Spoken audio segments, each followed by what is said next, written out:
ఎండలో మండితే కొబ్బరి బోండాం, ఒంట్లో కాస్త నలతగా ఉంటే కొబ్బరి బోండాం, జ్వరం వస్తే బోండాం, జలుబు చేస్తే బోండాం. సరదా కోసం కాదు, ఇదో సర్వరోగ నివారణ. అందుకే రేట్ ఎంత పెరిగినా కొబ్బరి బోండాలకున్న క్రేజ్ మాత్రం తగ్గదు. కానీ ఇక్కడే ఓ విషయం గుర్తుంచుకోవాలి. బోండాం తాగితే రోగాలు తగ్గుతాయన్నది పాత మ్యాటర్. కొత్త విషయం ఏంటంటే రోగాలు రావచ్చు కూడా.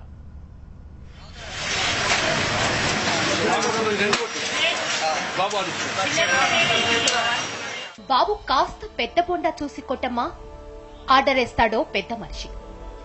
ఎందుకంటే నీళ్లు ఎక్కువ ఉంటే ఆరోగ్యం కాస్త గట్టిగా ఉంటుందని.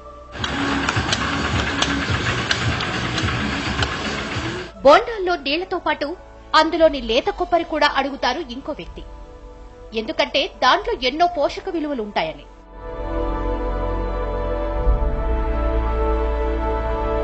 కూల్ డ్రింక్స్ లో కెమికల్స్ కలుపుతున్నారని వార్తలు వచ్చిన నాటి నుంచి చాలా మంది వాటిని వదిలేసి ప్రకృతి సిద్ధమైన కొబ్బరి నీళ్ల వైపే మొగ్గు చూపుతున్నారు. ఒంట్లో కాస్త నలతగా ఉంటే చాలు బోండాం బద్దలవుతోంది. ఎందుకంటే ఇది తాగడానికి డాక్టర్ ప్రిస్క్రిప్షన్ అవసరం లేదు. కాస్తంత హెల్త్ కాన్షియస్ ఉంటే చాలు. సృష్టిలో కల్తీ అవ్వని పదార్థం ఏదైనా ఉందంటే కొబ్బరి బోండం అంటారు. అందుకే దేవుడికి కూడా టెంకాయనే సమర్పిస్తారు. కానీ ఇదంతా ఉత్తి మాట. ఇప్పుడు బోండం కూడా కల్తీ అవుతోంది. రోగం తగ్గడానికి తాగే బోండంతో కొత్త రోగాలు దాపురించే కాలం వచ్చేసింది.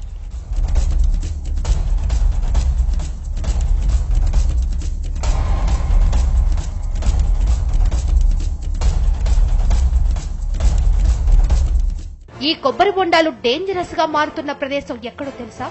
కోనసీమ. ఈ ప్రాంతం కల్పతరువుగా పిలిచే కొబ్బరి చెట్లకు కేరాం. ఇంటికి 4 చెట్లు, కుటుంబానికో తోట కోనసీమ ప్రత్యేకత. అందుకే ఇక్కడి నుంచి నిత్యం లక్షల్లో కొబ్బరి బొండాలు ఎగుమతవుతూ ఉంటాయి. ఏటా కోట్లల్లో టర్నోవర్ ఉంటుంది.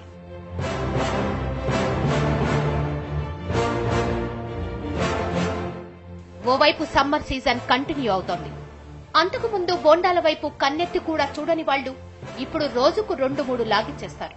ప్లాస్టిక్ బాటిల్స్ లో లీటర్లకు లీటర్లు పార్సిల్ తీసుకెళ్తారు. టోటల్ గా మిగతా కాలంతో పోల్చితే సమ్మర్ బోండాలకు డిమాండ్ ఫుల్లుగా ఉండే సీజన్. కోనసీమ నుంచి సుదూర ప్రాంతాలకు రోజు లారీల్లో బోండాలు ఎక్స్పోర్ట్ అవుతూ ఉంటాయి. కానీ పంట చూస్తే అంతంత మాత్రం. ఈ సమస్యకు విరుగుడుగా తెరపైకి వచ్చిందే కల్తీ. ఇది మనం ఊహించలేని కల్తీ. కెమికల్స్ తో చేస్తున్న అచ్చమైన కల్తీ. బోండాం బోండంగానే ఉంటుంది. మన కళ్ల ముందే దాన్ని చెక్కుతారు కూడా. కానీ లోపల నీళ్లలో మాత్రం డేంజరస్ కెమికల్స్. అదెలా సాధ్యం? అసలు ఎప్పుడైనా ఊహించారా? పోనీ ఇప్పుడైనా ఊహించగలరా? అది అసాధ్యం. ఎందుకంటే అదో రకం డేంజర్ ప్రాసెసింగ్ కాబట్టి. సమ్మర్ వేడికి చల్లని కొబ్బరి నీళ్లు కావాలా?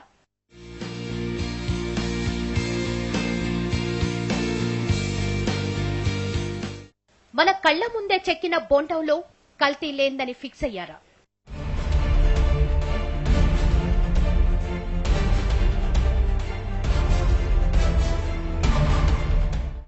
కానీ ముమ్మాటికి కల్తీ జరిగే ఉండొచ్చు.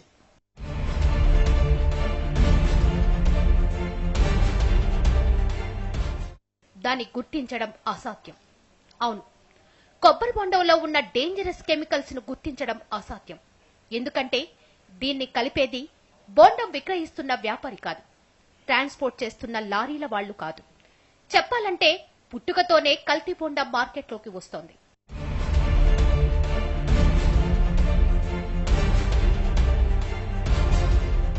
బోండంలో కొబ్బరి నీళ్లుండాలి గాని కెమికల్స్ ఎందుకుంటాయి అన్న అనుమానం రావచ్చు. కానీ అది సాధ్యమే. ఇదిగో ఇక్కడ చూడండి. ఇదే కొబ్బరి బోండాను డేంజరస్ గా మార్చే ప్రక్రియ.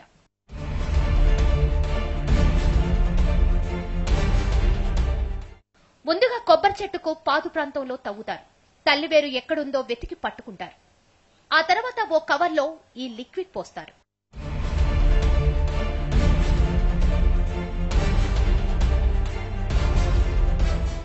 ఆ కవర్లో లిక్విడ్ కొబ్బరి చెట్టుతో బలవంతంగా తాగిస్తారు.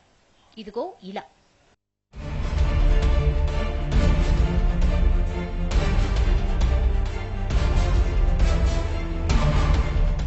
నేరుగా తల్లివేరుకు ఈ లిక్విడ్ ను అందించడం వల్ల ఆ కవర్ 2 రోజుల్లో ఖాళీ అవుతుంది.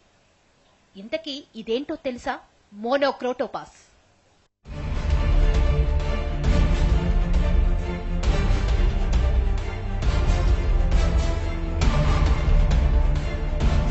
మా ప్రాంతంలో కొబ్బరి చెట్లకు నల్లి తెగులు, ఆకు తెగులు అనేక సమస్యలకి చాలా ఇబ్బంది పడుతున్నాం రైతులు.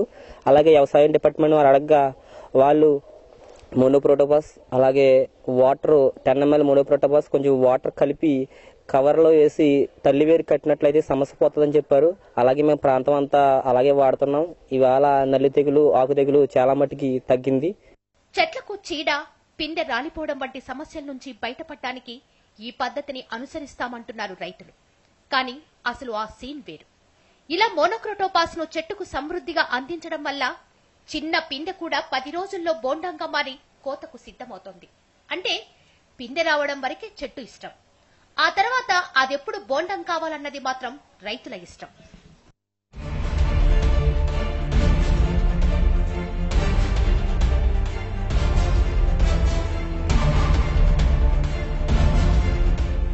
కూరగాయలతో సహా అన్ని పంటలకు వాడుతున్న రసాయన సేద్యం ఇప్పుడు కొబ్బరి చెట్లలోనూ పెరిగిపోయింది. అది కూడా నేరుగా చెట్టుతో తాకించేట్లుగా మారిపోయింది. వాస్తవానికి చెట్టుకు ఇలా పెస్టిసైడ్స్ పట్టిన తర్వాత 40 రోజుల వరకు కాయలు కోయకూడదు. ఎందుకంటే ఈలోపు వాటిల్లో ఉన్న విషం పాళ్లు అంతరించిపోతుంది. కానీ ఆదాయం కోసం రైతులు దాన్ని 10 రోజుల్లో కోసేసి మార్కెట్లోకి వదులుతున్నారు. మనకి కొబ్బరిలో ఎక్కువగా నాశనం చేసేది నల్లి అండి. ఆ నల్లిని నివారణ చేయడానికి రైతులందరూ ఇప్పుడు ఏం చేస్తున్నారంటే తల్లివేరుకి మోనోక్రోటోఫాస్ అనే రసాయనిక దాన్ని తల్లివేరుకు పెడుతున్నారు. 40 రోజుల వరకు కూడా మనము ఆ చెట్టుకు కొబ్బరి బొండాలు తీయకూడదు. ఇప్పుడు ఆ కొబ్బరి బొండాలు అలా మోనోక్రోటోఫాస్ పెట్టి కొబ్బరి బొండాలు వాడడం వల్ల చాలా ఆరోగ్యానికి హానికరంగా ఉన్నాయి.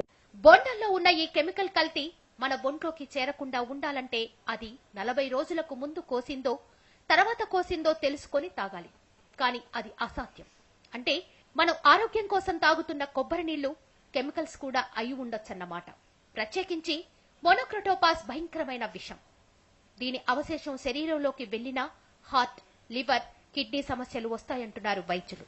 మోనోక్రోటోఫాస్ అంటే ఏంటి? అదొక పెస్టిసైడ్ అండి. దానివల్ల మనుషులకి, పక్షులకి అందరికీ ప్రమాదమే. అది మనకి హార్ట్ని డ్యామేజ్ చేస్తుంది. It's a కార్డియోటాక్సిన్. ఏంటంటే హార్ట్ టిష్యూస్ అందరినీ ఇది చంపేస్తుంది. సో దీనివల్ల చాలా ప్రమాదం. మనకు తెలీదు ఇది 40 రోజుల తర్వాత వచ్చిన బొండమా, ముందు వచ్చిన బొండమా. సో ఇది మనకు నివారించడానికి ఏ కొలతలు లేవు. సో బొండాలు అమ్ముతున్నారు, తాగేస్తున్నాము, వ్యాధి పడుతున్నాం. ఈ విషయం బయట ప్రపంచానికి పెద్దగా తెలియదు. కానీ స్థానిక వినియోగదారులకు మాత్రం మ్యాటర్ నిత్యం కళ్ల ముందే ఉంటుంది. అందుకే వాళ్లల్లోనూ బోండం అంటే భయం ఆవహిస్తోంది. ఇంతకుముందు డాక్టర్లే స్వచ్ఛందంగా బొండాలు తాగమనేవారు. దాన్ని ప్రేరేపించుకుని చాలా మంది పేషెంట్లు బొండాలని సేవించి స్వచ్ఛమైనటువంటి బొండాన్ని కూడా ఈ రోజు విషపూరితమైనటువంటి విష పదార్థంగా స్లో పాయిజన్ గా తయారైంది.